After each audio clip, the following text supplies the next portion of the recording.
still to come. We take a look at what life on the road is like for truckers and how the classic truck stop cafe has evolved over the years.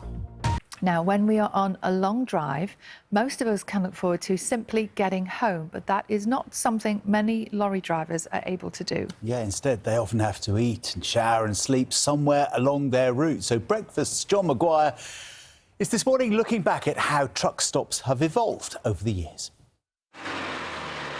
When the BBC dropped into Mick and Peg's roadside food stop near Harrogate in 1988, it had just been voted the best in the UK. You stood there quiet, you're not really, you know. I'll have a dinner, mate. You're the cheekiest one going, you. You want your hair cutting. A small... And Peg was happy to provide some of her favourite recipes. Now, I have a good butcher and he cuts all the fat off for me, so this makes it all the nicer. Now, I put it in a casserole dish and salt and pepper it, just enough, about an inch of water in the bottom of the casserole dish. Put the lid on, I put that in the oven and I cook it very, very slowly on Reglo 3 for approximately 4 hours. I'm the griddle man. I use the griddle for my bacon. I also use my iron to keep it down. We can work together, which is the main thing, and whatever we do, we try to do together. Holidays, work or anything. It's part of a relationship, is being able to get on together. I mean, I like to be boss, but he won't let me. I pretend to be. Got it really as a caravan as well. Yeah, it is, yeah. Almost 40 years on, and at the other end of the spectrum, is the Formula truck stop at Ellesmere Port in Cheshire. So what does the modern driver need when they pull over after a day on the road?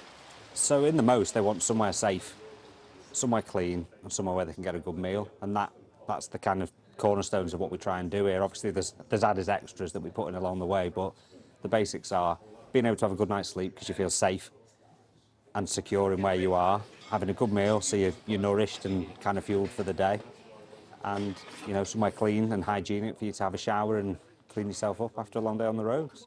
There are also games rooms, a gym, laundrette, and facilities for both male and female drivers. The problem is, these specialist HGV stops are few and far between on our road network. OK, John, this is one of our latest trucks. Volvo's joined the fleet in 2025. The very latest lorries are kitted out like never before.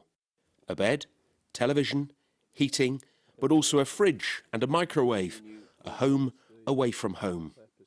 It's absolutely spotless in here. You've got curtains right the way around. We'll close them in. That's the important thing for our drivers, and for any driver, is to make sure they get sufficient rest. Any job, driving job, is stressful, and they need their rest periods as well. Yeah. It's very important. The gates at Formula lift 1,000 times a day, with around 100 drivers paying £31 to overnight here. Some of the statistics involved in this industry are absolutely fascinating. For example, 1.59 billion tonnes of goods travelled on UK roads last year. Take a look around you in the room wherever you are. Pretty much everything you can see will, at one stage or another, travelled on the roads in the supply chain. Security is a major issue.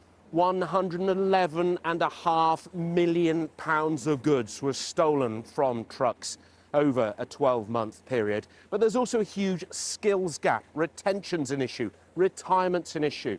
Every single year for the next 5 years, there needs to be an extra 60,000 drivers to keep these vehicles on our roads.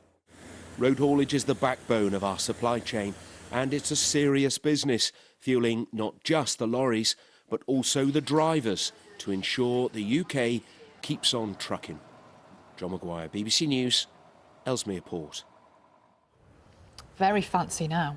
Big changes, Yes. aren't they? Right.